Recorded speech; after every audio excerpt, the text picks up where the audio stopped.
following a dramatic 79-78 victory on Saturday over the Pirates of Armstrong Atlantic State University. The Columbus State University Lady Cougars hit the floor on this Monday afternoon as we honor Martin Luther King Jr. across the United States of America.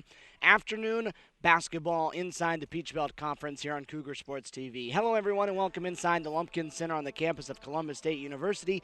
Stephen Williams with you as we get set for Lady Cougar basketball in this opening game of our doubleheader. Flagler College, the Saints, the team in Columbus, Georgia, on this Monday afternoon. The Lady Cougars coming in 10-4 overall, 5-3 in Peach Belt Conference play. The Saints walk in here 6-9 overall and 4-4 inside the conference. The Lady Cougars coming off the victory 79-78 in the most recent game on Saturday over Armstrong after a shot for the Pirates to win it at the buzzer fell off the mark.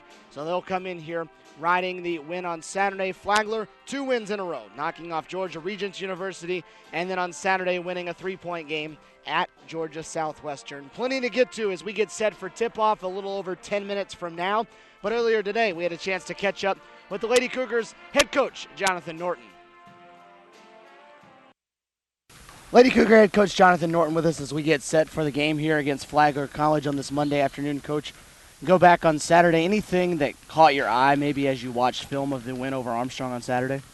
Yeah, still a lot of frustration. I didn't think we played well at all. I thought we came out flat in the first half, which was disappointing at home. We turned the ball over way too much because we couldn't handle the pressure, one-on-one ball handling.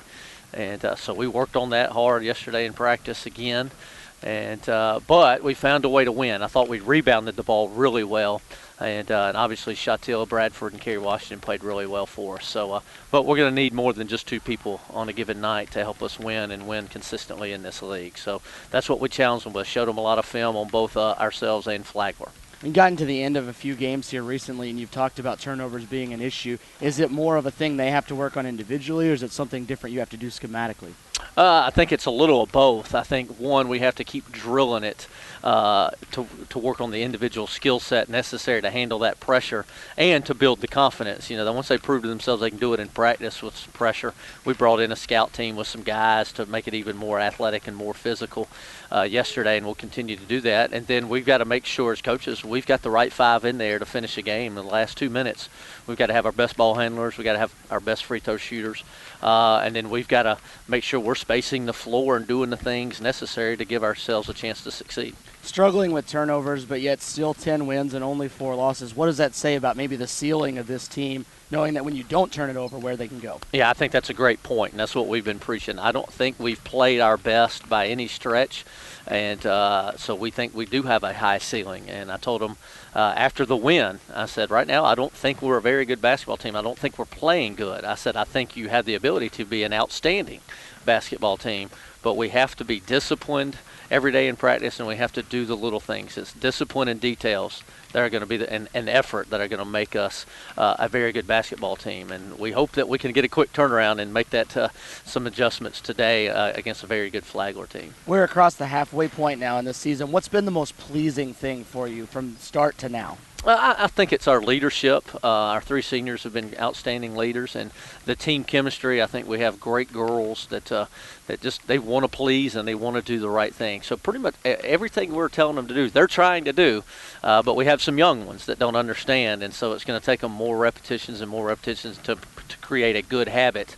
Right now, they still sometimes, especially when the pressure hits them, they want to go back to the bad habits, and so. But I've been very pleased with our leadership, our attitudes, and our chemistry. What about some individuals that maybe have shown you something that you didn't think you were getting when you started this year? Well, I think Chattil Bradford's just been more of a versatile scorer. Right? Last year she was mostly inside again in the low block, but she's proven that she can step out and shoot the 3 consistently. She's even jump shooting off the dribble from 15 feet. So that's been a a surprise, but obviously a welcome surprise. Aisha Alexander's shown the ability to run some point guard for us, and then Tay Smith's become a potent outside shooter, and we need that from our two-guard position. And then we've had some freshmen. Brittany Tatum's had some great games for us as a freshman point guard. Dee Dee DeShazer's come in and hit some big threes for us off the bench, and then Ashley Azuzu's given us some help inside, rebounding the basketball and scoring the basketball inside. So we've had different people step up at different times, and I think we're going to need that consistently. You look at where the conference stacks up. North Georgia and Young Harris fall on Saturday, kind of opens things up once again at the top. Where do you feel you stand as we close in on about the halfway point of the conference season? Oh, it's interesting you brought that up. We were just looking at the standings with Coach Falla from Armstrong and Coach Quasi and myself, and it's just such a logjam of who can finish where, because we still have to play North Georgia twice. We still have to play Georgia College twice, Montevallo again, Clayton State again, Young Harris again. And we take Young Harris out of the mix because they can't come to the tournament. So we don't care if they win them all, just not against us, because now you're really shooting for second and possibly first, because you're only 2 losses out of first, and you get to play North Georgia twice. So we really don't talk to our team about the standings at all. All we talk to them about is the next game and performing to the best of our ability. So we can, all I can say is so we can stay in the mix in our division and give ourselves a chance to win it, and then also obviously get into in the tournament. Let's talk about Flagler today. Offensively, of course, they go with Walisha Spencer, who's one of the top scorers in this league. How do you go about limiting what she does on that end? Anything short of a net and chloroforming her when she gets off the bus and sticking her in her closet, I don't know, Steven. She's a point guard, so it's hard to deny her the ball because she's going to have it bringing it up, and then she's so quick. And, I mean, it is going to be an extremely tough matchup for us. And we're going to try different things. We're going to, we'll play our man and try and won't help off of her. We're going to throw out a little triangle on 2 today. If they have in the specific lineup, we'll try some triangle on 2, trying to keep it out of her and number 1's hands. And Lindsay is her name. She's a really good shooter. And those 2 together are 50% of their offense. So we got to limit their shots and their touches. And then we'll zone, just trying to keep her out of the paint, because I do think she's a dynamic off-the-dribble jump shooter. She'll hit a few threes, but she'd rather attack the paint off the dribble. So we got to keep her out of the paint. Are you willing to let them get theirs and try to stop everyone else, or is it a concerted effort maybe to go across the board? I think we really got to do a good job on Lindsay. I think we got to limit hers because hers are more spot threes. And then they bring in Brown off the bench, and who could start because she's a local product who's a great spot shooter. We have to eliminate their threes, and then we have to make Spencer a less efficient offensive player, that's what she was at Georgia Southwestern. If you just looked at the article, it says she scored 26 points against Georgia Southwestern. Well, she was 10 of 26. And so if we can make her less efficient to take more shots and more contested shots to get her numbers, then I think we'll be successful. Coach, we're looking forward to it today. Best of luck. Thank you, Steve.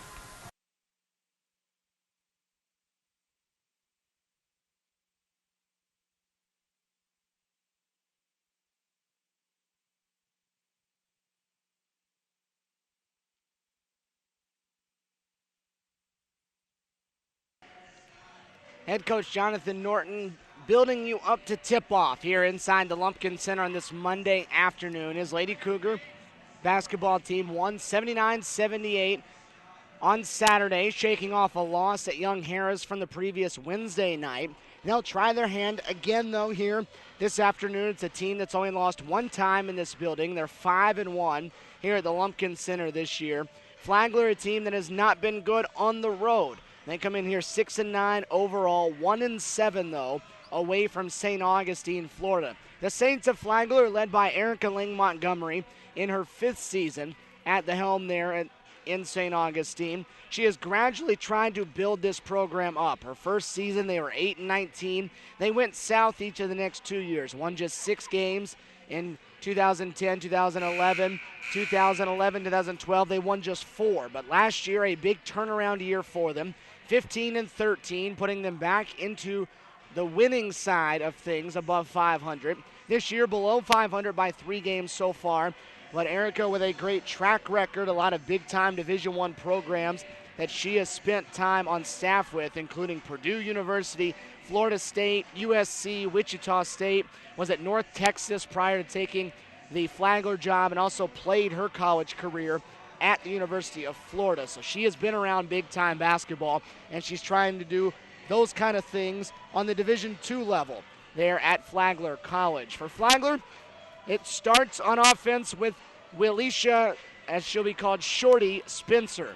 She is their go-to on offense, the 5'3 senior out of Brooklyn, New York. You heard Jonathan Norton talk about they can't stop her. It's all about trying to limit her and make her inefficient. She's going to get points. It's a matter of whether or not she's going to be efficient in doing so. She averages over 22 points a game. She shoots it at 45% from the field, so you've got to limit her on the offensive end and force her to take 26 shots to get 26 points like she did on Saturday against Georgia Southwestern. And then Shelby Lindsay, the other one he mentioned, a senior out of Apopka, Florida, a strong three-point shooter.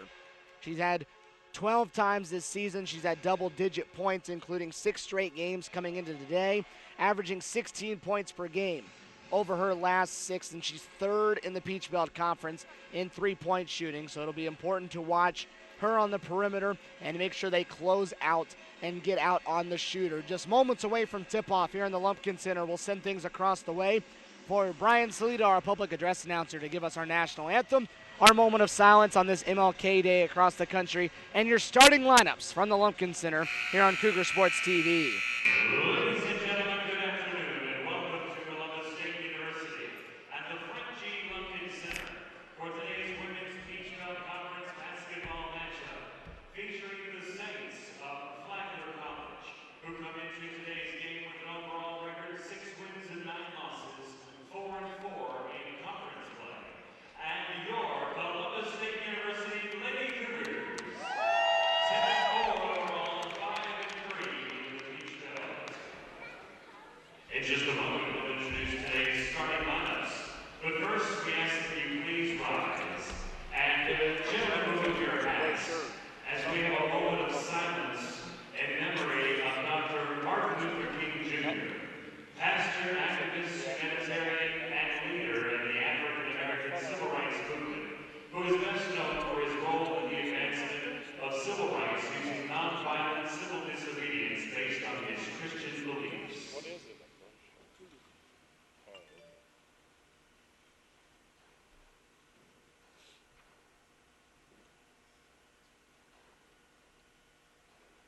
And now, to honor the United States of America, the playing of our national anthem.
And a 5'11" senior from Apopka, Florida, number 1 is Shelby Lindsay. The head coach of the Saints is Erica Lynn Montgomery, assisted by Shanisha Smith and Jill Carter.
Lady Cougars and the Saints set to go head-to-head on this floor on this Monday afternoon. Glad you're with us here on Cougar Sports TV. The Lady Cougars will line up with their usual five. Brittany Tatum, Tay Smith, Aisha Alexander in the backcourt, along with Shatil Bradford, the leading scorer, and Carrie Washington in the front court. For Flagler, it's Shelby Lindsay, Letitia Johnson, Shorty Spencer, Shayla Williams, and Treva Mason, the five in black for the Saints of Flagler. Flagler goes in the all-black with the gold numerals and lettering in the red trim. CSU in the home whites with the red numerals and letters and the navy trim. Series history between these two is very young. This is just the 6th overall meeting between these two teams. CSU 4-1. They won the first 4 matchups between these two and then lost last season, 89-72 in this matchup. It'll be Washington to jump things up along with Shayla Williams in the center court.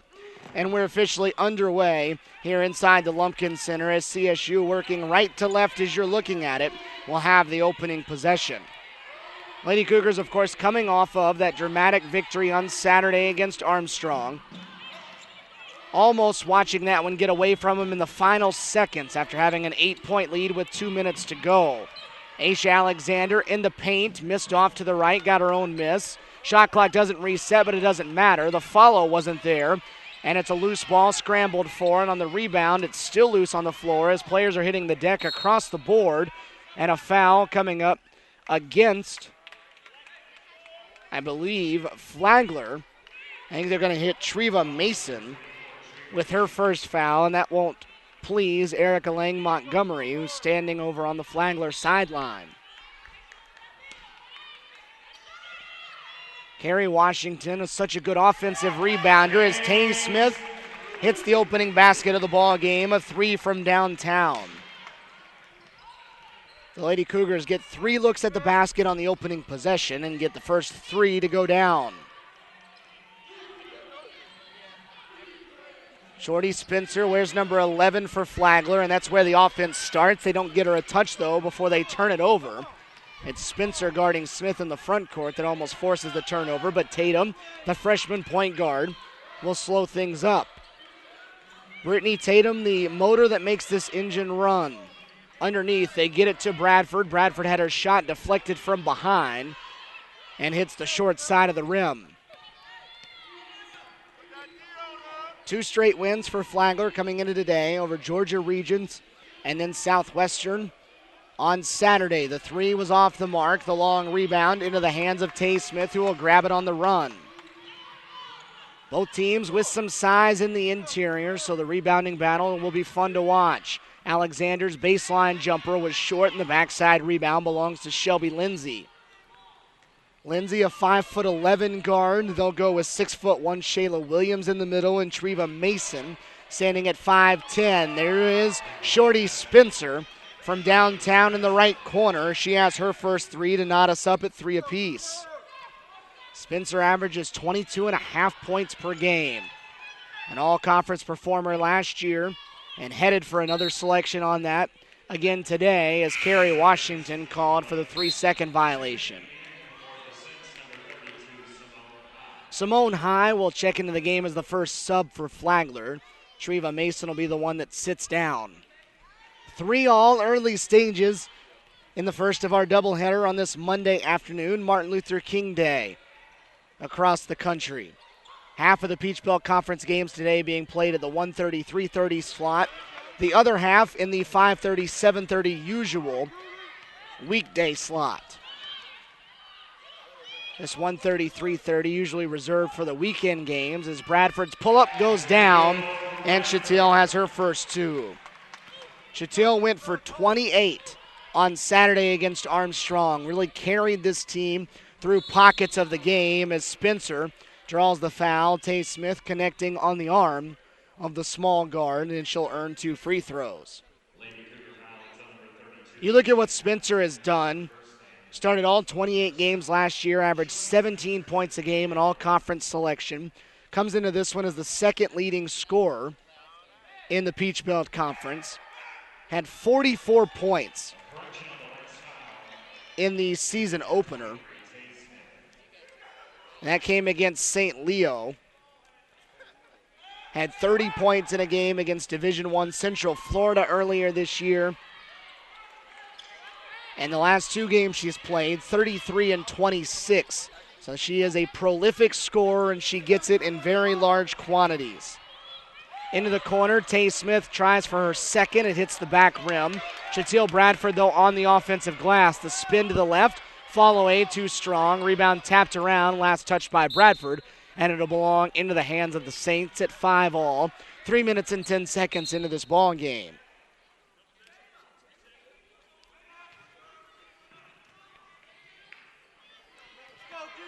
Again, Erica Lang Montgomery in her 5th year trying to rebuild this Flagler program.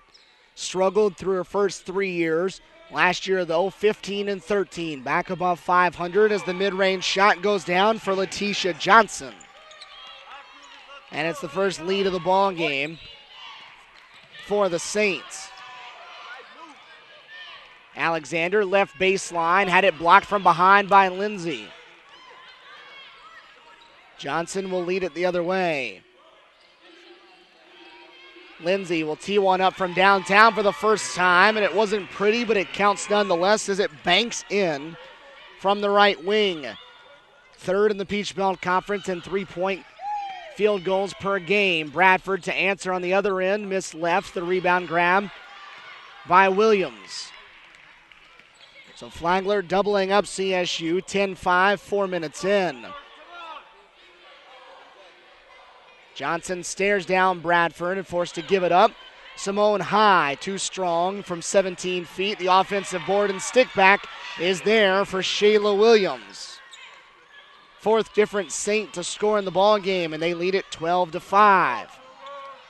Bradford from the free throw line puts it in to the run by the Saints and makes it a 12-7 game. Bradford now with 4, and that breaks a string of 9 unanswered. And Spencer headed back to the free throw line as Tay Smith commits her 2nd foul, and it'll take us to the under-16 media timeout. 15-18 to go on this Monday afternoon, 12-7. Flagler out in front of CSU.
$15-18 to go here in the opening half. 12-7, Flagler in front of CSU. It's Shorty Spencer at the free throw line after Tay Smith committed her 2nd foul right before the break.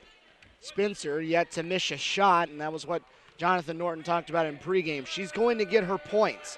You've got to try to limit the efficiency with which she does get her points, though. Pointing to Saturday as an example where she had 26, but it took her 26 shots to get to that number. CSU breaks the press. Didi DeShazer and Ashley Azuzu into the game off the bench. Smith sat with the 2 fouls, and Washington down as well. Flagler, a team that will force a lot of turnovers. Opponents turning it over 21.5 times per game against them this season. DeShazer from distance clangs off the rim. The long rebound grabbed by Lindsay. Flagler off to a hot start as High drives baseline. Good defense by Bradford, who grabs the rebound. Nice job to defend without fouling by the Lady Cougars senior.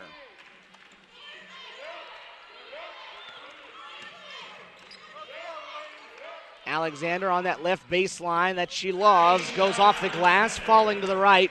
The patented move for the senior from Cuthbert. Aisha, a player that doesn't step out and take a ton, but she's good in the mid-range as Shorty Spencer has it going early in this ball game. She has 9 already of the first 16 that Flagler has scored, and again, she still has not missed. Alexander again goes on that baseline. The same move, goes off the glass with that right hand. If they will allow her to drive that left baseline, she'll do it all day long. Comes in averaging 12.5 points a game. Spencer creates, kicks out.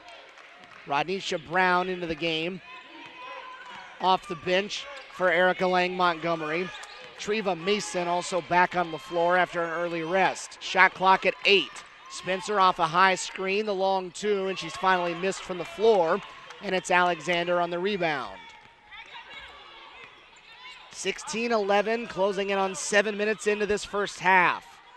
CSU hoping to avenge a 17-point loss they took at Flagler last year in a game in which they led by 5 at halftime. Mason comes from behind to steal that pass away, intended for Shatil Bradford. Spencer on the run, the short jumper goes down. Spencer quickly into double figures. She's tied up CSU by herself, 18-11, and Spencer has 11. Gonna have to find an answer on the defensive end right now. DeShazer from the right side, over the top of the zone. Dee DeShazer drills one from downtown. Dee's numbers starting to go through the roof as she gets more comfortable in this offense, gains more confidence from outside. Had 14 last Sunday with 4 3-pointers against UNC Pembroke. Had 12 on Saturday with 4 3-pointers, all in the first half against Armstrong. The foul goes against Ashley Azuzu. That's her first. That's the third on the team. The team's on the floor confused, thinking there was a media timeout coming. We're not under 12 minutes to go, though, so there's not going to be one on the floor just yet. Every 4 minutes, under 16, 12, 8, and 4, the first whistle will lead us into a media timeout. But with 12:20 to go, no media timeout happening here. Spencer will sit down, as will Lindsay, the 2 leading scorers coming into the game for Flagler. Letitia Johnson comes back to the floor, and we'll see our first look at Christina Brown, a senior from right here in Columbus. 2 players on this Flagler roster, Brown and Simone High, that are hailing from here in Columbus. The 3 was missed by Brown. Michelle Montgomery, who's in the game now off the CSU bench, on the floor. Kim Blake out there along with Kayla Richards, all seeing their first minutes of this ball game. Flagler in a very aggressive attacking 2-3 zone. Out in the passing lanes beyond the perimeter. Kim Blake in to run the point. DeShazer for a second one. Doesn't get the 3 to go down. The rebound pulled in by Johnson, and they're on the move. High from 10 feet has another basket for Flagler. Simone High with the basket. 20-14, Flagler up by 6. And with 11:28 to go, we will get that under 12 media timeout. 20-14, Flagler in front, 11:28 to play in this first half.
Stephen Williams back here with you on Cougar Sports TV as the Lady Cougars trail 20-14.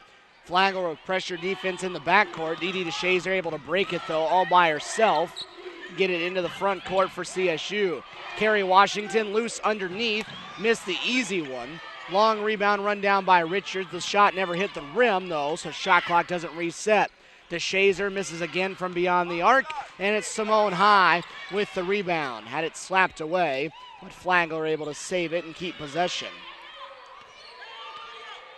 Under 11 to go now in the first half. Flagler efficient on the offensive end. 7 of 13 and 2 of 4 from downtown. Make them 2 of 5 as the 3 from Brown misses. CSU on a run out. Carrie Washington in transition. Missed another one from right in front of the rim. That's the advantage that Carrie gives you with her size, as she does have the athleticism and the speed to get up and down the floor and beat opposing post players, but she is not the greatest of finishers around the rim. Not very polished on the offensive end. CSU keeps it, though, after the rebound was tipped away, and they get a fresh shot clock with which to do so. Richards has her shot attempt slapped out of her hands. DeShazer got it back, and then a foul coming up against Simone High underneath. You can see, though, the Saints very aggressive, active hands, and they are in every passing lane. Nothing will come easy on the offensive end for CSU on this afternoon. Have to be strong with the basketball and value every possession. Tay Smith, the senior, back on the floor, even though she does have 2 fouls to this point. It's Tay with a long jumper, and she comes off the bench and pays dividends right away. 5 for Tay, who is a streaky shooter, and when she's on, they can fall in bunches. Three-pointer throw up by Ranisha Brown that time was way off the mark. The southpaw missing off to the right. Alexander on the long pass into the front court. Driving again on that left baseline. This time chose not to go off the glass and missed it short. CSU led early as that one is thrown right off of Brown out of bounds. As Spencer will check back in for Flagler, as will Lindsay. Both of the Browns for Flagler will sit down. CSU will sit Kim Blake and Kayla Richards as Shatil Bradford and Brittany Tatum step back out. CSU led it 3-0 and 5-3. Since then, though, Flagler has been in front. Saints were hot early as Shorty Spencer picked up 11 early points, and now she has a steal. The outlet pass up to Lindsay. The layup around Ashley Azuzu wasn't there. Good defense by Azuzu to deflect that layup in transition. Bradford started to pull up, was able to hold the pivot foot down. The kick out for Tatum. 3 off the front rim. And the rebound grabbed by Alexander, and Spencer calling for the foul. Foul on Spencer's her first. Now it's 3 per side. 9:18 to go in the first half. Still a 4-point Flagler lead. Bradford with a height mismatch being guarded by Spencer. And a foul coming up. If it's on the ball, it is. That's Spencer, and that's her second that she picks up in 6 seconds. And that is a huge turn of events for the Saints. Their leading scorer and the second best scorer this season in the Peach Belt Conference, sitting with 9:14 to go with 2 fouls. Both of them coming on that possession, and that time they just matched her up with Shatil Bradford, who has 7 inches on Spencer. So Spencer will take a seat. Ranisha Brown on in her place. Again, a 2-3 zone look coming from the Saints. It'll open it up from the outside. They'll try to take the interior away. Smith dropping it down to Carrie Washington. Too strong on her opportunity. The rebound caroms into the hands of Johnson. Outlet has Lindsay in transition, but CSU was back to defend it. Lindsay on a spot up from the corner. The shot wasn't there. Long rebound, and CSU has numbers. It's a 5-on-2. Tay Smith missed the finger roll. Alexander in traffic missed her shot, so getting sloppy, and the shooting percentages starting to plummet. 7 of 25 from the field for CSU as Simone High puts an end to the Flagler drought with a 3-ball. 7-point game now as Simone High has 5. Flagler shooting at 44%, CSU at 28%. Lady Cougars are getting more shots, but they're not knocking them down. Over the top, the bad pass was deflected, but Bradford ran it down. Contested shot from the elbow, and the rebound loose on the floor will stay with CSU. 7:59 to go, under 8 media timeout in the Lumpkin Center. 23-16. Lady Cougars trailing Flagler here on Cougar Sports TV.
It's a 7-point game here on Cougar Sports TV on this Monday afternoon. First of our doubleheader here from the Lumpkin Center. 23-16, Flagler in front of the Lady Cougars. They're trying to stay with just one loss on their home court this season. Tay Smith from downtown buries her second three of the game, and she has 8 in this first half. Averages 11.5 per game, already to 8 with 7:45 to go in the first half. Lindsay's three, way too strong. Brittany Tatum, the rebound, and running it the other way. And a hand check foul coming up on the part of Rodnisha Brown. That's her first. That's 5 against Flagler in the first 12 minutes and change. Armstrong Atlantic State, the team that CSU beat on Saturday in the building here, taking in this game before they travel to Americus just down the road from here for a 5:30 tip later on this evening with Georgia Southwestern. The Pirates getting in some scouting on Flagler, who they'll play twice later on this season. Bad pass in transition that time on the part of Brittany Tatum. Had Tay Smith out in front, had the right idea, but the pass was a little behind her, and it goes out of bounds. That was the 4th turnover committed by CSU. Flagler's turned it over just twice. Saints have led since back at the 16:38 mark. They've led for almost the last 10 minutes. Tay Smith goes down awkwardly, but back up to her feet. Johnson cut off by Richards. Good help D. Shot clock at 5. Letitia Johnson over Richards. Long two, bangs off the front rim, and a foul from behind committed by Simone High, who ran over Shatil Bradford. That'll be her second foul, so she'll join Spencer on the bench with 2 fouls. Treva Mason will check back in so that High can sit down. High and Christina Brown, the two from Columbus. Brown went to Northside High School here in town. And for High, she went to Kendrick here in the city. So 2 players coming home, a homecoming for them. Johnson steps inside the arc and buries it from the left baseline. Letitia Johnson with 4, and it's back to a 6-point game.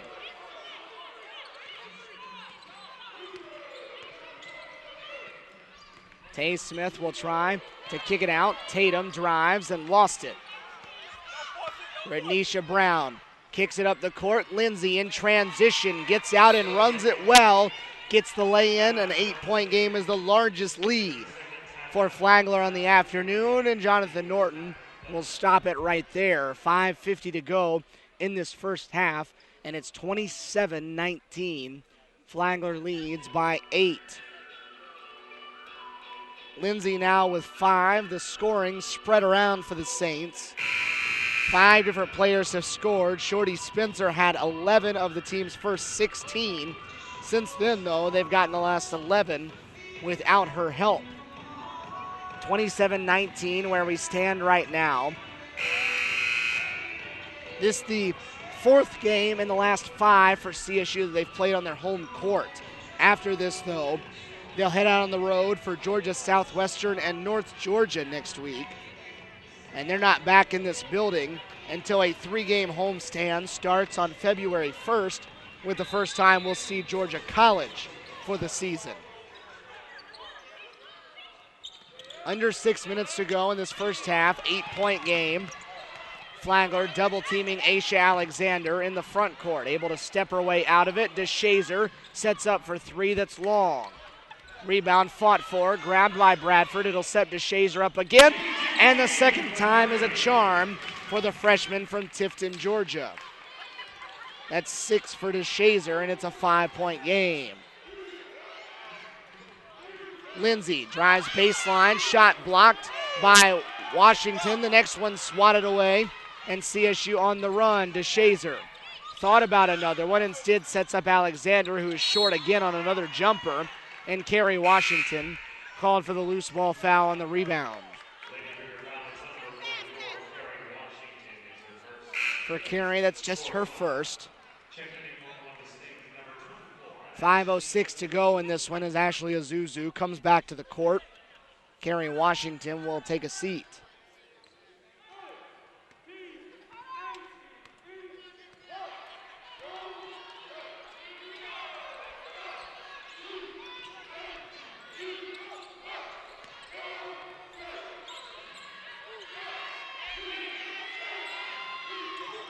Johnson penetrates the runner with one hand. Fell off to the right, and Ashley Azuzu crashing the glass. Grabs her second rebound. Alexander, kick out. Richards open but short. CSU leaving a lot of shots short as Azuzu will earn 2 free throws off the offensive rebound. CSU 9 of 33 from the field in this first half, just 27%. But they find themselves trailing by just 5, and Ashley Azuzu headed to the free throw line. The foul was on Shayla Williams. It was her first. And Ashley Azuzu, the freshman post out of Montgomery, Alabama, at the charity stripe, averaging under 4 points per game, has had flashes this season of being a very good post player. What a freshman, so inconsistent, but one that Jonathan Norton is very high on, and you heard him talk about her in pregame and what she's offered this year. Lindsay on the step back, knocks down the 3 from beyond the arc. Lindsay with 8. Tough shot that time, but she knocked it down, and it stretches it out from 3 to 6. Alexander has had a rough afternoon from the field so far. Gives it up into the center, and Shayla Williams commits her second foul.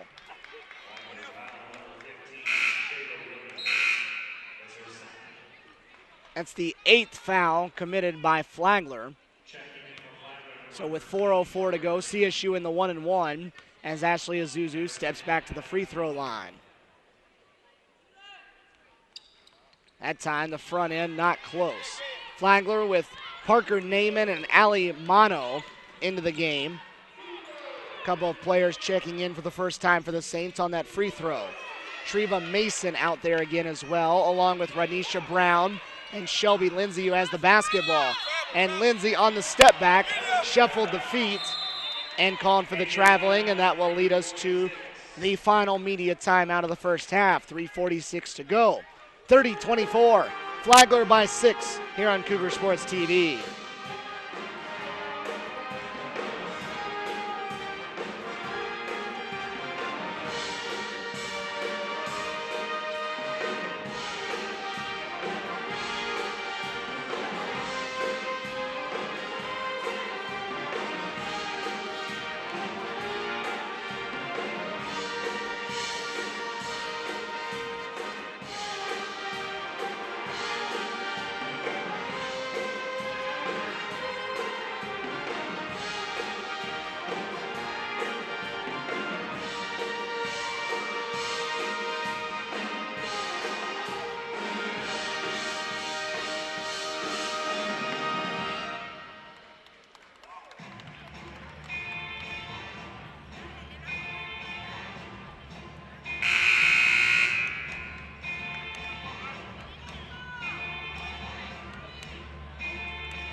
3:46 to play in this first half. CSU has trailed since the 16.5 mark in this first half.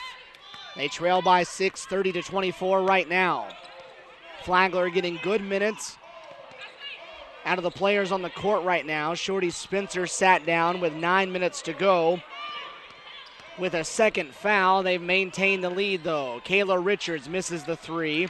The rebound, fought for, grabbed by Mason, but on the save inbounds, found DeShazer, who turned it over in the lane. Shelby Lindsay with the steal and takes it back the other direction. DeShazer had the right idea, but didn't execute the pass well. Renisha Brown, the southpaw, knocks down another three for Flagler, their 5th of the half. And it's a 9-point game. This is the biggest lead for the Saints at 33-24. CSU needing a strong final 3 minutes of this half to take any kind of momentum to the locker room. Alexander stops, and her signature move off glass cuts it to a 7-point game. Aisha just 3 of 10 from the field, though, in this first half. Lindsay trying to go over the top into the hands of Tatum. It's a run out. Tatum 2 on 4 though, drops it off for DeShazer. The 3 in transition is good. Dee DeShazer with her 3rd first half 3-pointer. She had 4 threes Sunday against UNC Pembroke last Sunday. She had 4 first half threes on Saturday against Armstrong, and she has 3 of them here today. 2 minutes to go, 4-point game. No look pass underneath to Mason. Up and under, and the shot rolled off. Ashley Azuzu the rebound, and here's the momentum that CSU needed to create. A chance to get it to 1 possession now. Alexander again off glass, this time going right. Makes it a 7-0 run, and Erica Lang Montgomery will take a timeout with 96 seconds to go in this first half. Aisha now with 8, and it's down to a 2-point game. It was just 33-24 with 2 minutes and 45 seconds to go. CSU, though, in the midst of a 7-0 run in barely over a minute off the clock. Lady Cougars needed to have this kind of momentum-building run down the stretch to put them in position to have a little momentum going into the locker room to feel good about a first half in which they have not shot the basketball well.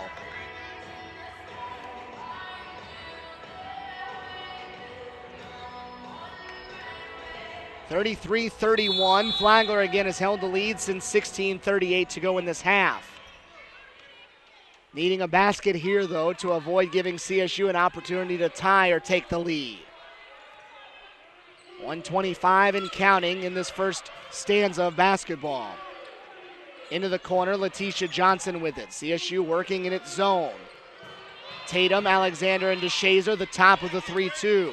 Shot clock at 6. Christina Brown underneath. Naaman, shot blocked by Azuzu. The follow not there. Mason in the paint has a third opportunity, and with a left hand, Shriva Mason has her first points. Azuzu held off the first 2 efforts, but an offensive rebound gives them an opportunity. 4-point game. Bradford driving right, and a hand check call coming up on the ball, committed by Parker Naaman. Her first, that's 9 now against Flagler, and with 49 seconds to go, Shatil Bradford will head to the free throw line for the 1-1. Shatil, quiet first half, just 4 points. A 71% free throw shooter this season.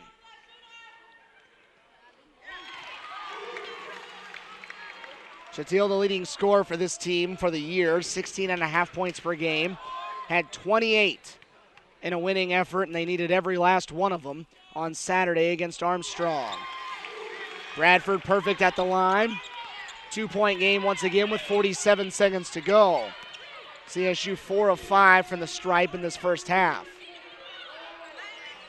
Alexander guarding Brown. The kick out right into the hands of Kerry Washington. Up to Brittany Tatum. 1-on-1 with Letitia Johnson, who blocked the shot. Last touch by Flagler out of bounds. So 30 seconds on the clock, 24 on the shot clock, and CSU with a chance to tie or take the lead. Over the top, the pass into the hands of Kerry Washington. Kick out. Tay Smith open from downtown off the front rim, and the rebound on the backside to Naaman. Flagler with the shot clock off has a chance to take the last shot of the half, and Erica Lang Montgomery holds up one finger and says, let's get one here. Brown will step into a three, way too strong. Mason on the rebound, 6 on the clock. The shot up no good, but Kerry Washington hit with her second foul of the half with 4.7 to go.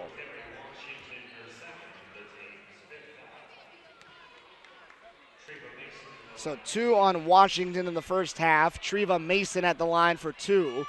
2-point game and 4.7 left in the half.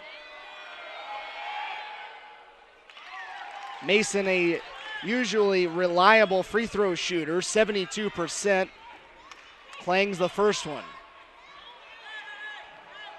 CSU should have time to get up the court for one final shot.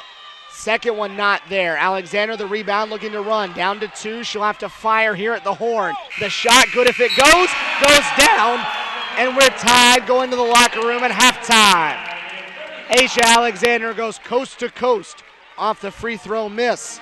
Puts herself into double figures and makes it a 35-35 game going to the locker room at halftime. So CSU closes the half on an 11-2 run to tie the game up after trailing by 9 with 2:45 to go in the first half. So a strong close for Jonathan Norton's crew heading into halftime. Your first half scoring numbers. Aisha Alexander leads CSU after that last bucket with 10 points. Didi DeShazer with a trio of three-pointers has 9, 8 for Tay Smith, 6 for Shatil Bradford, and 2 for Ashley Azuzu. On the other side, Shorty Spencer got 11, but she committed her second foul with 9:14 to go in the half and sat that final 9 minutes and change to stick with just the 11 points. 8 for Shelby Lindsay, who hit 2 of them from downtown. 5 for Simone High, 4 for Letitia Johnson, 3 for Renisha Brown, and 2 apiece for Shayla Williams and Treva Mason. They go to the locker room at halftime, tied at 35 here in the Lumpkin Center. We'll take the halftime break with them, and when we come back, we'll look at your Peach Belt Conference standings and also some more of your first half statistics here on Cougar Sports TV. Your halftime score, 35-all, Flagler and CSU.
Stephen Williams back here with you on Cougar Sports TV on this Monday afternoon as we're at halftime here inside the Lumpkin Center. 35-35.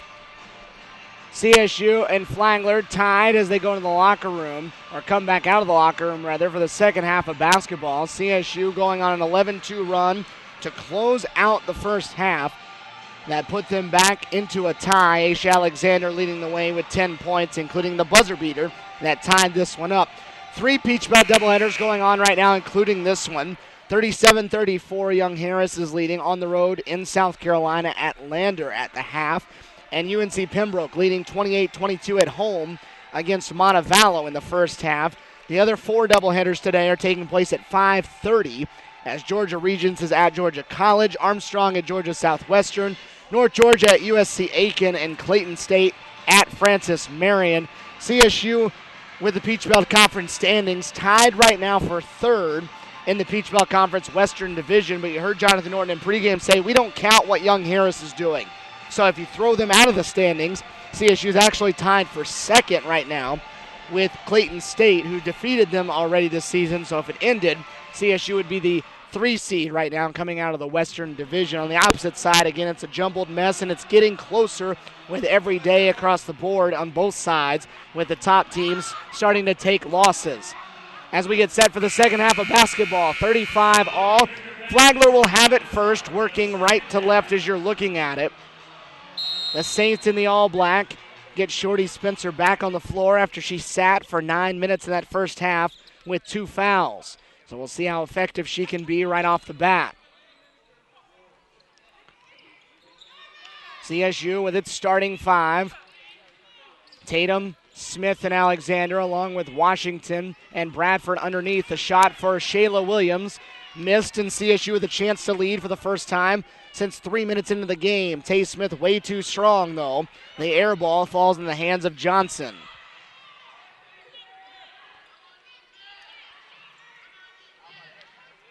That ball, last touch by CSU, will belong to Flagler. Flagler took a 7-5 lead with 16:38 to go, and they have led or been in a tie ever since. CSU has not led since the first portions of this game at 5-3. Long jumper by Spencer wasn't there. She was efficient early, grabbed 11 of the first 16 Flagler points, and then sat for 9 minutes. So it's been a while since she's played live basketball this afternoon. So CSU a second opportunity to get a lead. Bradford, the fall away, too strong. Alexander crashes the glass and missed the follow. Rebound still tipped around a couple of times, and it's eventually Shelby Lindsay that pulls it in.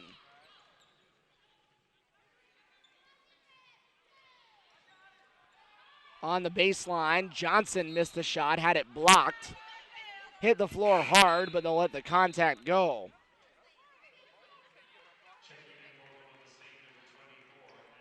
Ashley Azuzu will come in. Carrie Washington will sit down. So Jonathan Norton not happy with what Carrie is doing because it's not a foul trouble issue. 20 on the shot clock on the inbounds after the ball didn't make it to the rim.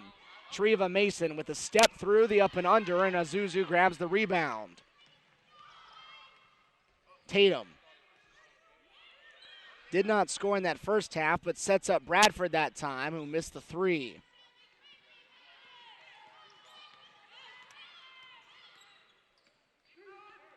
Into the corner, Johnson, the long 2, rattles one home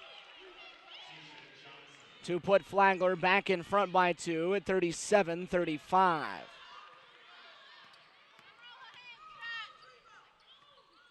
So CSU continues to play from behind, but a good look that time by Tay Smith to find Ashley Azuzu open underneath the basket after they broke the full court pressure. So that'll knot it back up at 37 apiece now with 2 minutes gone by, and Flagler back in front as they get an easy one of their own from Shayla Williams. Ball deflected, Alexander on the sideline.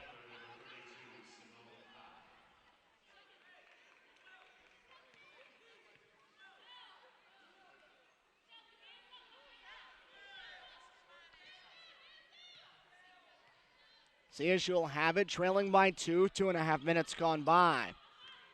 Again, trying to look for the lead as they kick it out up top. Bradford working against a smaller defender, shoots over Johnson. The shot wasn't there, but Alexander grabs the rebound, and Aisha having a strong afternoon, 12 points already and 9 rebounds. CSU with 15 second chance points. Simone High back rim to 3, and CSU trying to push with it now. A 3-on-2 off to Tay Smith, who couldn't get the ball to the rim. Saved the possession, though, and kept it alive. Good play by the senior not to force it. Alexander, through contact, missed the shot, but now she will get to the free throw line for the first time. Free throws weren't really a factor in the first half. CSU went 4 of 5. Flagler was 4 of 6. Foul went on Shelby Lindsay. It's her first, and Aisha Alexander. Chance to continue to add on to her total from the first half. She had 10 points, including the 2 at the horn. That tied the game at 35, and she gets both free throws to give her 14 for the game, and CSU does have the lead for the first time in 20 minutes of game action. Spencer from just inside the free throw line left it short, and CSU has a run out. Spencer trying to run down Alexander. The jumper from Tay Smith rattled out. You'd like to see CSU get all the way to the rim that time rather than kicking it out because they had significant numbers. Lindsay, a 3 for the lead is good. Shelby Lindsay from downtown. Her third of the game puts her into double figures with 11.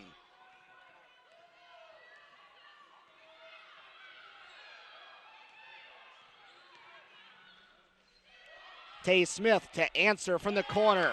They match 3 balls from the left corner as Tay Smith hits her third from downtown. She has 11. So the lead exchanging hands now early in this second half. Lindsay in the same spot this time. Smith had the closeout.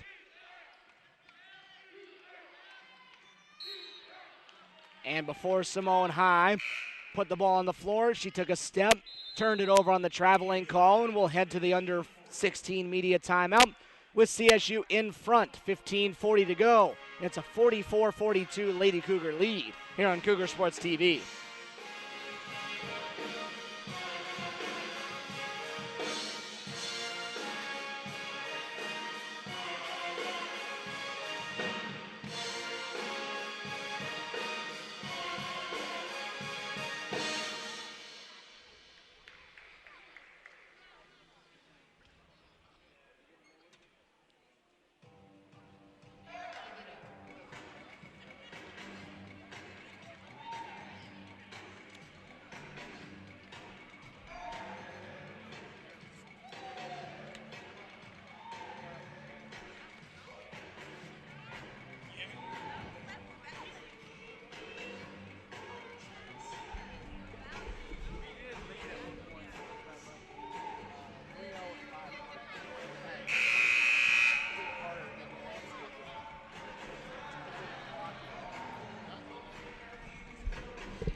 Back and forth we go in the second half here on Cougar Sports TV. Stephen Williams with UCSU with the basketball and a 2-point lead.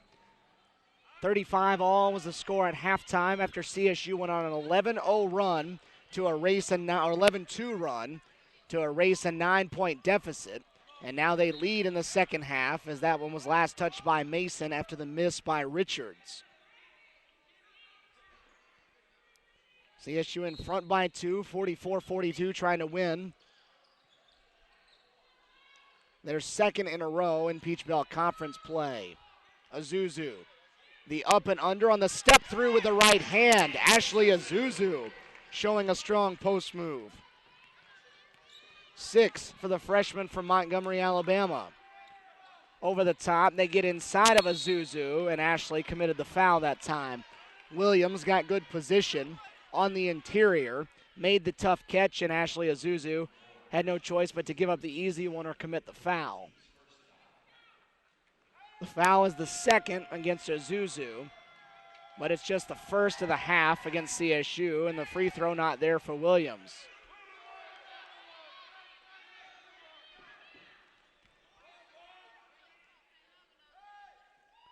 Shayla Williams, the one at the line, has 4 points in this ball game. But back-to-back free throw misses, and Shatil Bradford grabs the rebound off the ricochet. Didi DeShazer in the game now for CSU. She hit 3 3-pointers in that first half. We'll see if she can continue to shoot it well from beyond the arc here in the second. Azuzu again working on Williams. They'll kick it around the perimeter. Flagler in a 2-3 zone. And now Tatum on the blow-by of Treva Mason. Fouled as Mason reached out with the right arm. Foul on Mason is her second. Nobody's gotten to 3 fouls in this ball game yet. Tatum off the inbounds. Back rim on the 3, but DeShazer keeps it alive. Sets up Richards from the opposite corner. The 3 didn't go down. And the rebound last touched by CSU, so it will belong to Flagler. 46-42 the score, 14:30 to go, CSU by 4.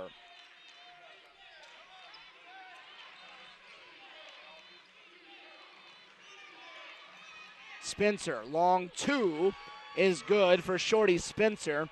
The first basket she scored here in the second half gives her 13 points.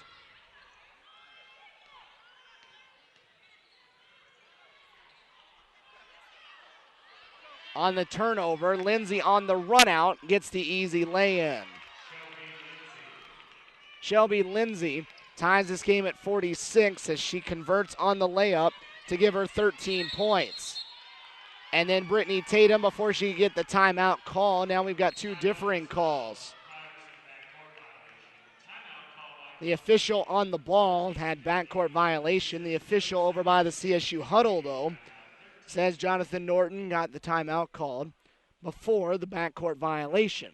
So 13:50 to go. Timeout on the floor. It's a tie ball game in the Lumpkin Center. 46 all.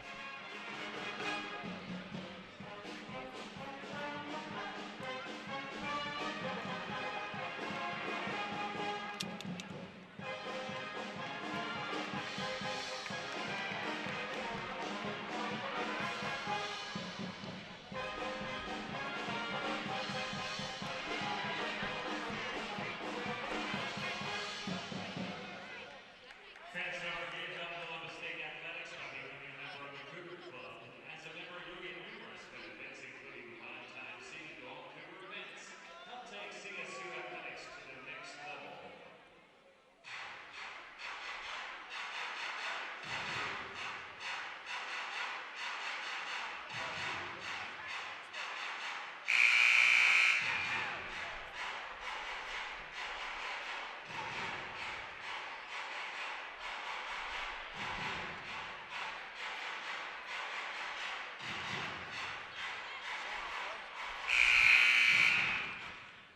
Jonathan Norton leading the CSU huddle in a 46 all game. His team will have the basketball.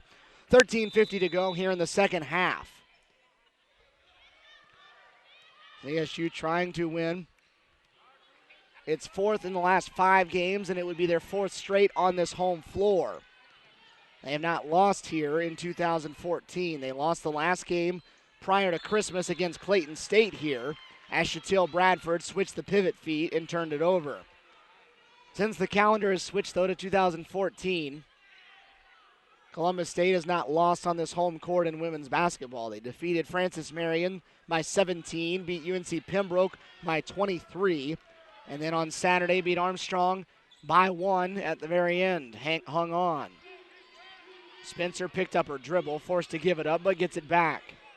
Starts to drive from the elbow, the follow-away over Alexander wasn't there, and Treva Mason with the over-the-back foul, and Erica Lang Montgomery looks at her post player, points to the head and says, hey, be smart and think. Not a good foul. Treva Mason will be the first one to reach 3 fouls for either side with over 13 minutes to go in the game, so she'll sit. Shayla Williams comes back in.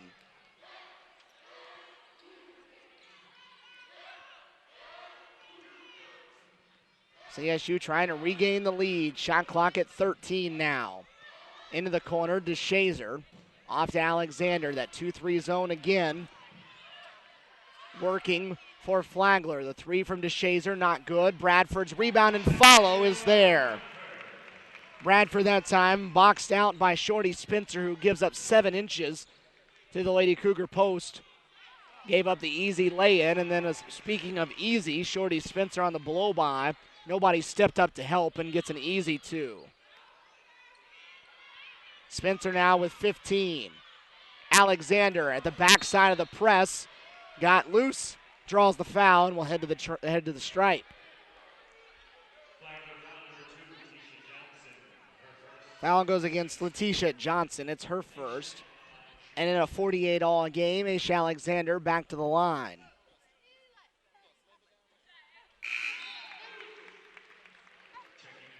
Alexander with 15 now as Tay Smith comes in place of Brittany Tatum.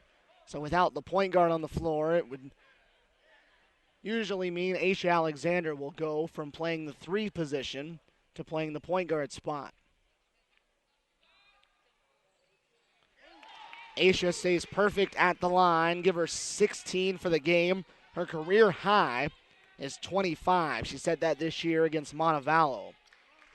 She already has a double-double, though, with 16 points and 10 rebounds. Couldn't get that rebound, though. Shayla Williams did, and she draws the foul, and makes the basket for an opportunity at an and one.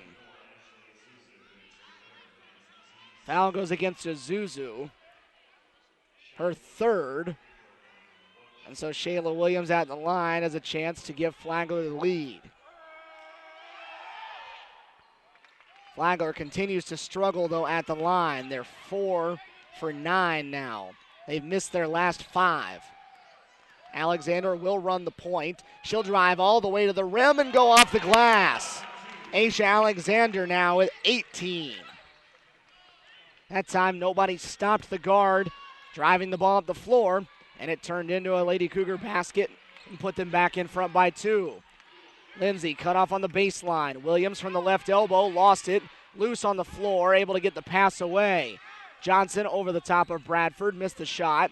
Williams, though, commanding another offensive rebound. Spencer long 2. Knocked it down from the left side.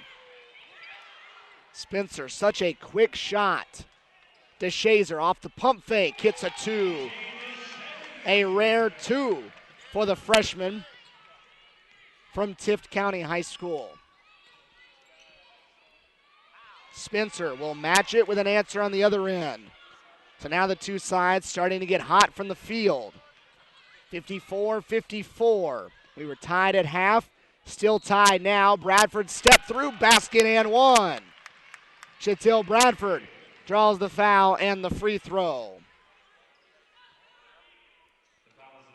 So that'll give CSU the lead back, 56-54, and with 11 minutes exactly showing on the clock, we head to the media timeout. Lady Cougars by 2 here on Cougar Sports TV.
It's Chantel Bradford at the free throw line after the timeout, trying to add the three the old-fashioned way.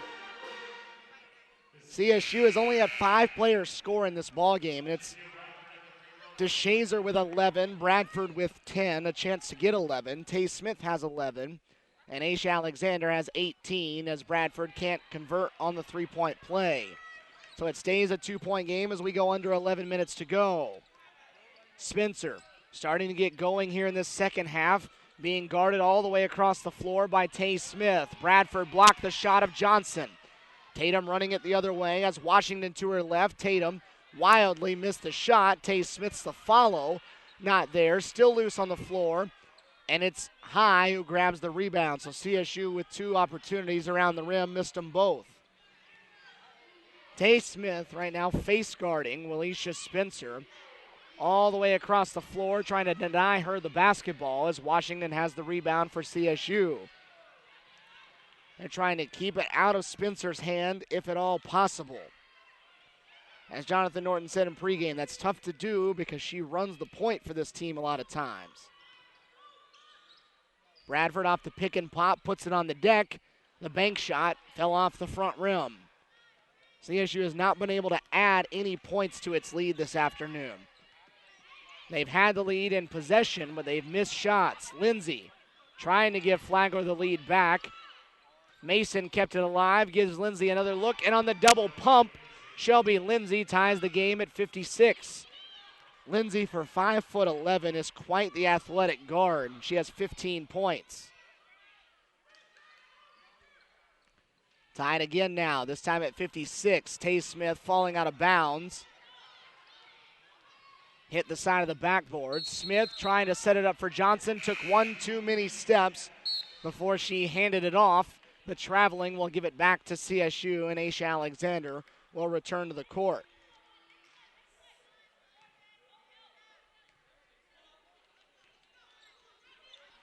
.56 all, 9:20 to go. Tatum needs help in the backcourt, throws it up to Shatil Bradford. Bradford will dribble in, back rim on the jumper, got her own miss, goes right to the rim. Couldn't get the shot to go down, but Spencer, who I believe was set up in time, but inside that semicircle underneath the rim, called for the blocking foul to send Shatil to the stripe. For Spencer, that's her third.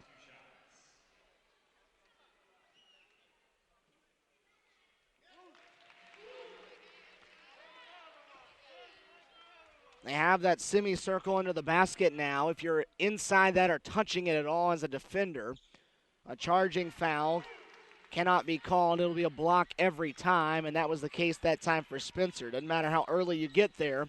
If you're in that circle, they're going to give it a block. Trying to clear out the traffic underneath the rim is the NCAA with their rules. High, the three barely grazed the rim, but Lindsay there for the rebound and the follow to tie it at 58.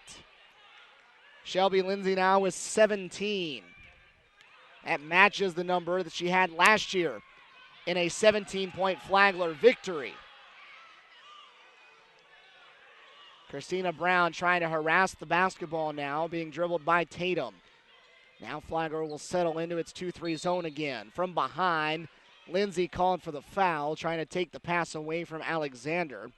That'll be the third against Lindsay, and all three of hers have come here in this second half. That's the seventh against Flagler, so CSU headed to the free throw line for the 1-and-1.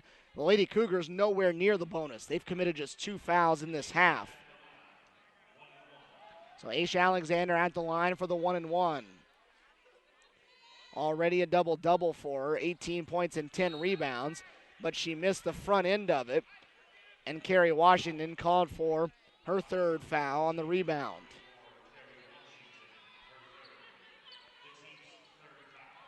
So we'll see if that miss will pay dividends for Flagler, as CSU misses the opportunity for 2 points, and Flagler has a chance to lead with just over 8 minutes to go. Underneath, High, cut off at the free throw line. Spencer not on the floor, so where does Flagler go for offense? Underneath, Treva Mason stuck under the basket, tries the up and under, not there, and Washington has the rebound. Alexander will lead it the other way now, the kick out. Tay Smith guarded though. Bradford drives, her shot over Mason is good. Shatil Bradford now with 14.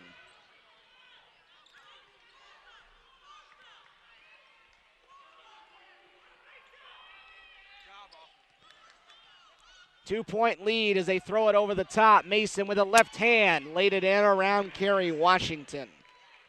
Treva Mason now with 4. And again, we're tied at 60.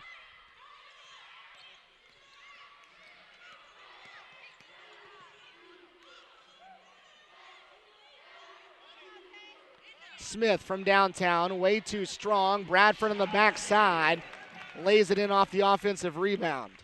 So CSU back in front. It's a 2-point lead and then it's tied. It's a 2-point lead and then it's tied over and over and over again in this ball game. 16 for Bradford. 1 rebound shy of a double-double. Aisha Alexander already has one. CSU threatening to have 2 players with it. Lindsay grabs another rebound and sticks it back in. We're tied at 62. Lindsay now with 19. Lindsay has been phenomenal on the offensive glass in this half. Did a lot of her damage early in the first from beyond the arc, and Lindsay now with 19 points and 9 rebounds. Tied at 62. Bradford underneath, the turnaround, the soft roll. And Jonathan Norton will take the timeout after the made basket. Shatil had 6 at halftime. She has 12 in this second half already. Give her 18 for the game, and with 6:08 to go, it's 64-62. CSU in front by 2.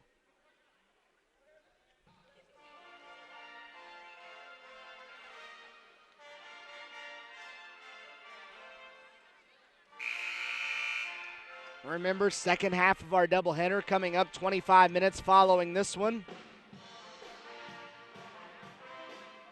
The Cougar men will try for a second straight victory after they handled Armstrong.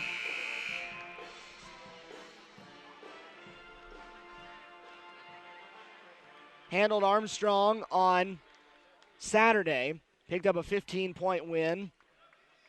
Made it look easy in the process, so they'll take on the Flagler men after this one's over and try to do the same thing. 6:08 left in this one. 64-62. Flagler basketball trailing by 2.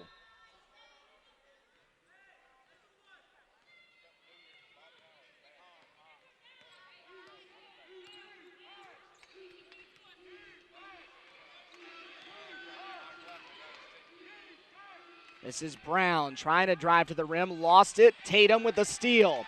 Bradford with a Zuzu to her right. 2-on-2. Bradford, left hand, takes it all by herself, and Shatil Bradford has 20.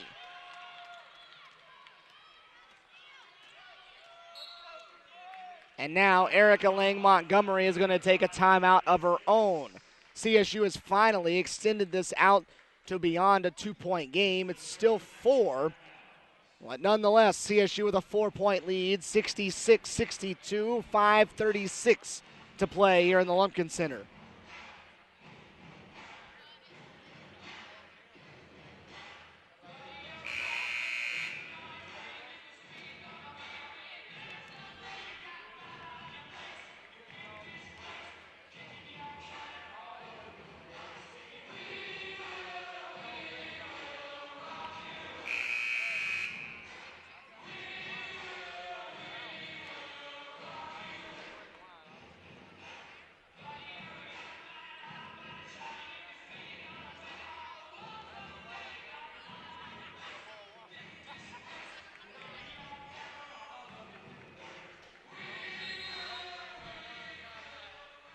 (66-62).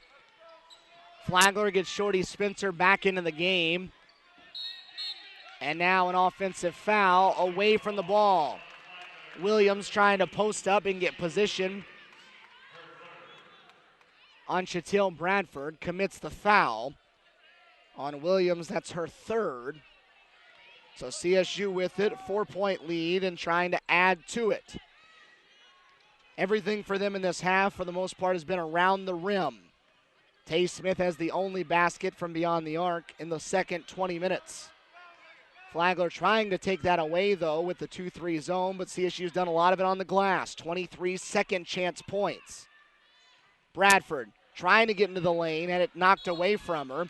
And then Ashley Azuzu as it knocked away, but a foul was the reason for the deflection. Foul goes on Christina Brown, and so that was the 9th foul against Flagler, and Ashley Azuzu to the line for the 1-and-1. 6 points for her. She missed the front end of a 1-and-1, though, in the first half. She's 2 for 3 from the line. And that time, 2 bounces and out, and Tay Smith, a foul on the rebound. That's Tay's third with 5:01 to go. So CSU with 2 front-end misses of the 1-and-1. 2 of them in this half. Spencer from just inside the line knocks down the 2. So good off the dribble. And Spencer now has 21. 2-point game. Smith over the top to Alexander at the back of the press. Bradford into the lane. The shot too strong. Williams the rebound. Spencer looking for the tie. Drives the kick out. Lindsay for the lead. Way too strong. Missed everything. And then Bradford called for a rebounding foul after Christina Brown grabbed it. For Bradford, that's her first. Alexander and Azuzu will sit down. Washington and Richards come in. Tay Smith will sit down as well. Deshays are in. So this is a breather here for some of the key cogs for Jonathan Norton with 4:23 to go before they try to go down the final stretch. Spencer over Richards. Airballed. Second airball of the possession. Offensive rebound to the block for Kerry Washington, and then Mason lost it out of bounds. Tay Smith will come right back in as Bradford will sit down, so Bradford will get the late rest. 4:12 to go, 2-point game. Setting up for another good finish here in the Lumpkin Center. We had a good one on Saturday. Lady Cougars fending off a potential game-winning shot at the horn to win by 1 on Saturday, 79-78 over Armstrong. Lady Cougars are 7-2 in games decided by 5 points or less this year. Richards, left wing 3, rolled around and out. The shot was set up perfectly, but it didn't go down. Underneath, Mason working against Richards. Basket, foul, and she'll have a chance for the lead. Foul against Richards is the first, and we're tied for the 12th time in this half. 66 all, 3:36 to go. Final media timeout. Tie ball game in the Lumpkin Center on Cougar Sports TV.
$66 all. Stephen Williams here with you on Cougar Sports TV. Treva Mason, after the timeout, has a chance to give Flagler the lead with a free throw to finish a 3-point play. Mason short on the free throw, though. Flagler has missed 6 straight free throws. All 4 of the ones they've taken in this half. So CSU still tied with it now. Bradford to the rim, missed the shot. Washington going for the follow, was fouled.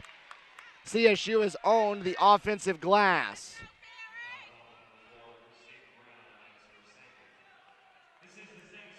Foul goes against Christina Brown. It's her second. Washington will have 2 free throws. Carey has yet to score in this game. Player that averages 7 points per.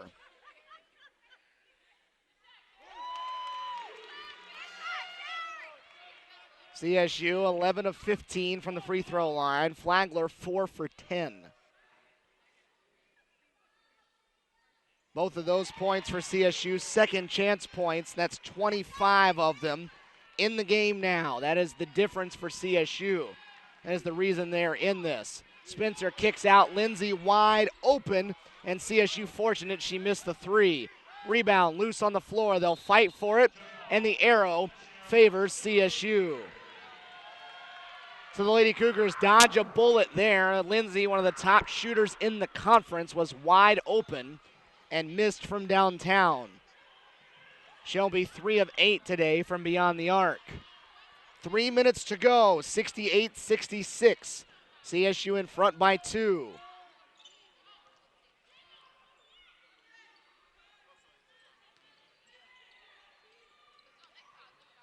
Bradford working on Mason, drives right. Had it blocked from behind by Lindsay, and Aisha Alexander called for the foul, trying to go get the deflected ball. For Aisha, that's just her first foul. That's the 7th, though, in the half committed by CSU. So with a 2-point lead and 2:41 to go, Flagler will walk to the other end for the 1-and-1. Shayla Williams, the one that will take them.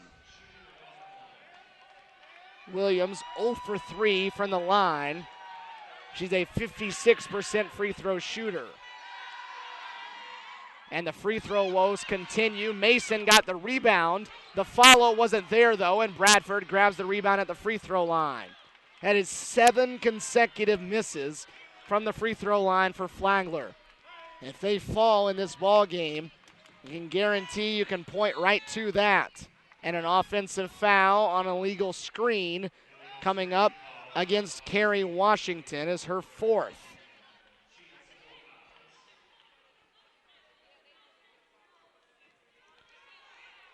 So still a 2-point game.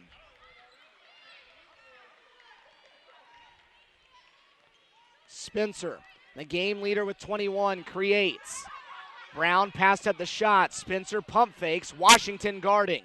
The runner fell off the front rim. Mason on the glass. The stick back ties it at 68.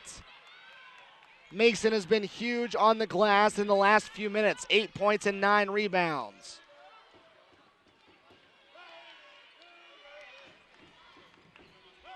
Under 2 minutes to go.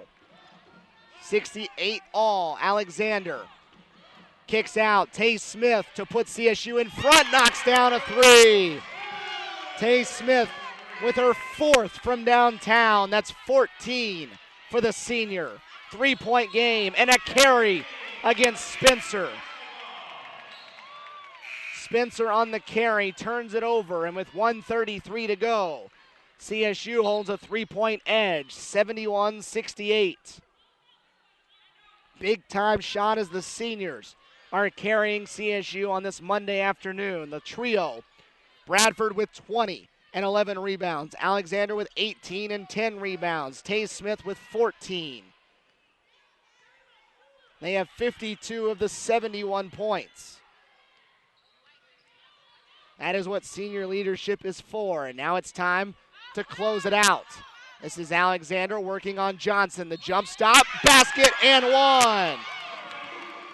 Aisha Alexander adding to her day. 20 points now for the senior from Cuthbert. Foul on Johnson is the 2nd, and CSU with a free throw here could make it a 6-point game with 1:08 to go.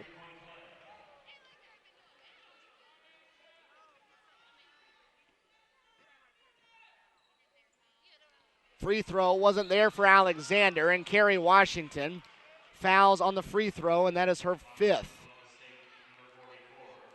Washington has been a player that has had very little impact in the ball game today because of foul troubles. That's at least the second time she's fouled on a free throw rebound, and she also set an illegal screen, so that's at least 3 of the 5 she had that came on the offensive end. So Kayla Richards will come in as CSU will go smaller. 1-1 on the other end for Treva Mason. 72% shooter. She's 0 for 3 today, though. That time, though, when she needed it, was able to make the shot. Mason with this one would have a double-double of 10 points and 10 rebounds.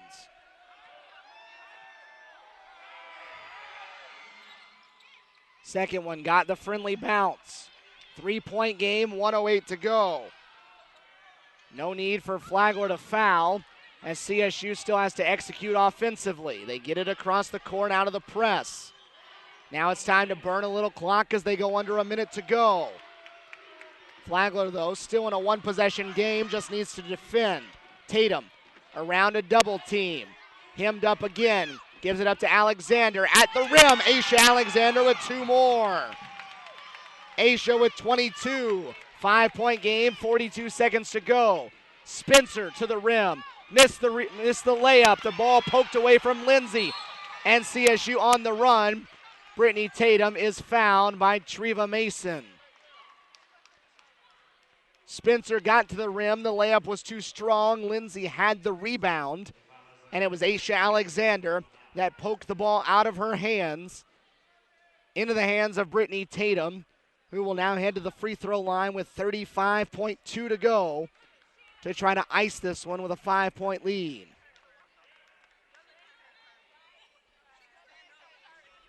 Brittany Tatum on a day in which she has not scored yet. The freshman has grabbed 6 rebounds and 3 assists as they'll help Mason over to the Flagler bench as she was injured committing that foul. Flagler will take a timeout to stop things right here. 35.2 left on the clock here in the Lumpkin Center. CSU going for its 4th straight win on its home court, their 4th win in 5 games, trying to get to 11-4 overall and 6-3 in Peach Belt Conference play. They have to make free throws, though, down the stretch in order to do so. A pair of double-doubles for CSU, 22 and 10 for Aisha Alexander, 20 and 11 for Shatil Bradford. The same pair also went for double-doubles in the same game back on December 17th against Clayton State. That day, Aisha had 21 and 10, and Shatil had 11 and 11. Treva Mason has 10 and 10 for a double-double for Flagler. Shelby Lindsay also a double-double with 19 and 10. So 4 of them in this game between the two teams. Brittany Tatum at the line for 2. Double bonus for CSU. And Tatum gets the kind roll. This second one huge because it would make it 3 possessions with 35 to go. Tatum knocks them both. Her first 2 points of the game. 35 seconds to go. Spencer will let it roll to midcourt. Well, she'll pick it up finally to start the clock. They need points in a hurry. Spencer from 8 feet. Missed the shot. Azuzu the rebound, and they'll foul Ashley on the backside. Ashley now 6 points and 7 rebounds, and she'll walk to the other end where this one is just about done with 27 seconds to go. The men's teams in their respective corners watching this one end before they hit the floor for warm-ups. 25 minutes following the conclusion of this one, that one will tip off as Ashley missed everything on that free throw. Jonathan Norton looks at her and says, hey, just move on. That draws a few snickers on the CSU bench as the players enjoyed that one. Enjoying it because they have a 7-point lead with 20 seconds to go. Lindsay trying to get a shot off, finally does. It wasn't there. Mason the glass and stick back to make it a 5-point game. Mason now with 12. And Jonathan Norton will take a timeout before they commit a silly turnover. Mason now with 12 points to go along with 11 rebounds. 77-72, 14.8 seconds to go. For Columbus State, they will have to make free throws and take care of the basketball. That's all that stands between them and their 11th victory of the season. Again, they entered play today, tied for third in the Western Division, tied for second if you throw Young Harris out of the equation, tied with Georgia College. The Bobcats will take on Georgia Regents later on tonight. Young Harris inside the division was leading 37-34 at halftime at Lander. And North Georgia, who's on top of the West, is taking on USC Aiken on the road later on tonight at 5:30.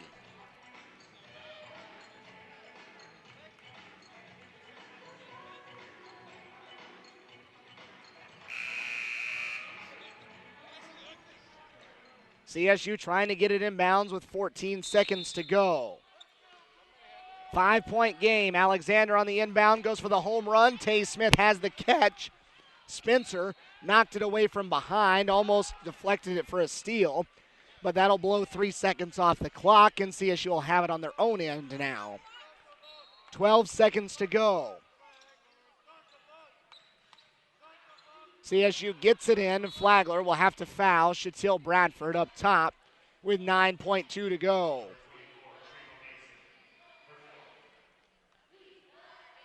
Shatil Bradford, 20 points, 11 rebounds, headed to the free throw line. Chance to put this one on ice.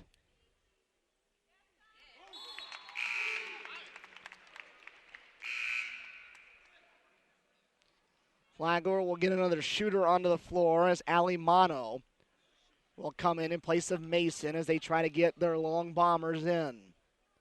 6-point game, 9.2 to go, 7-point game now as Shatil has 22. Now it's time to not foul, back off, and let the clock run out. Spencer will go all the way to the other end. Well, she'll get an easy 2 with 3 seconds to go to make it a 5-point game. It's a matter of semantics, though, now as Bradford catches the inbound.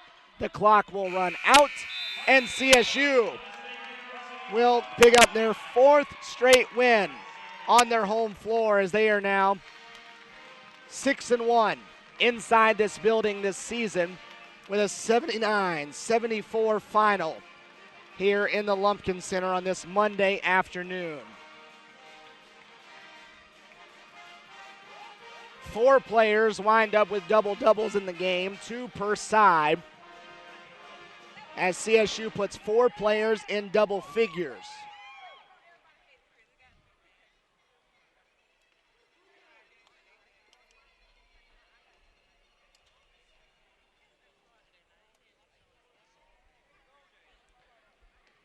So CSU wins it 79-74. Your final scoring numbers look like this. Aisha Alexander and Shatil Bradford each go for 22 for CSU as the pair of seniors helped lead the way for the Lady Cougars, and they both get double-doubles before the night is over as well. Tay Smith gets 14, 11 for Dee DeShazer, 6 for Ashley Azuzu, Kerry Washington, and Brittany Tatum get 2 apiece in this one. On the opposite side for Flagler, it was 23 for Shorty Spencer, 19 for Shelby Lindsay, and 12 and 12 for Treva Mason, who had a double-double. Lindsay had the double-double as well, as she had 19 points and 10 rebounds. 6 points apiece for Shayla Williams and Letitia Johnson, 5 for Simone High, and 3 for Rodnisha Brown, as CSU outscores Flagler 44-39 in the second half after the game was tied 35 all at halftime. CSU turned the tides, though, late in the first half. They were trailing 33-24 with 2:45 to go. That was the largest deficit they had faced.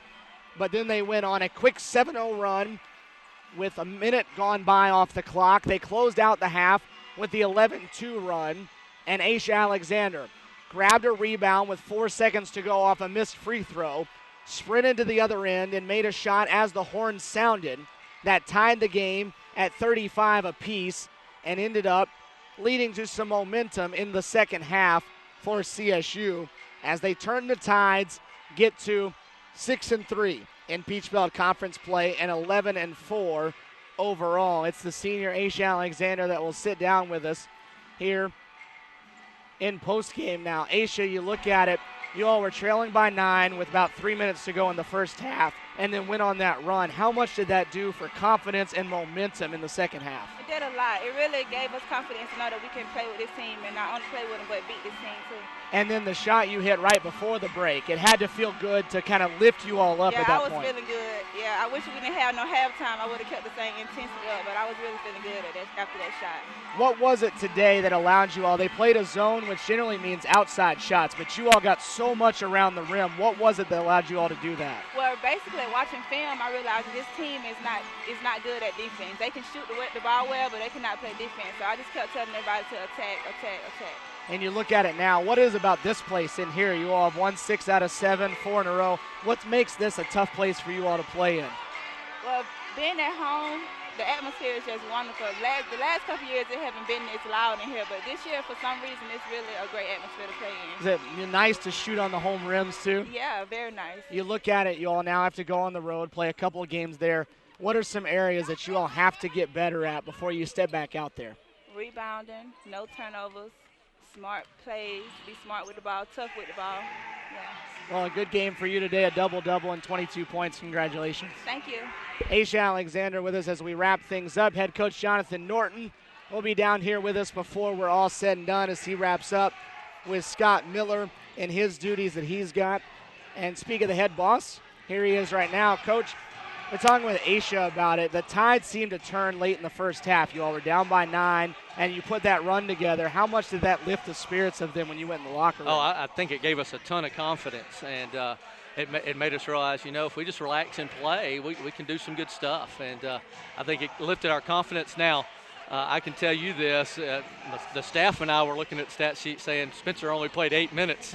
And I was thinking, holy smokes, here we go in the second half. But I thought we buckled down in the second half and did a nice job defending her and contesting all those jump shots. And they sat in a zone for most of the day, which generally means outside shots, but it seems like everything you all got was around the rim. What was that? How did that happen? Well, we've struggled. We struggled up at Young Harris against the zone, and we struggled against Aiken's zone. And so we've really worked on, just because somebody plays his zone don't mean you have to jack it, from the perimeter every time. We can move, we can run our stuff, we can manipulate the zone to shift, and then we got to step up and hit those cracks and those gaps in the zone and get it to Aisha and Shaw where they can do the most damage. And we did a nice job of doing that today. Yeah, this is a second straight ball game where the bench hasn't really given you a ton. You had to rely on the starters, but when you needed to, those seniors seemed like they had an answer every time. Boy, Tay Smith, it's a huge 3 in the corner, and she's playing under the weather, really sick. And then Aisha and Shaw just attacking the rim, and both with the ball and then without the ball to get offensive, defensive rebounds was outstanding. Was it frustrating, though, in that second half? You look at it, you weren't behind, but you weren't extending the lead either. Every time you got up by 2, it seemed like they had a basket answer.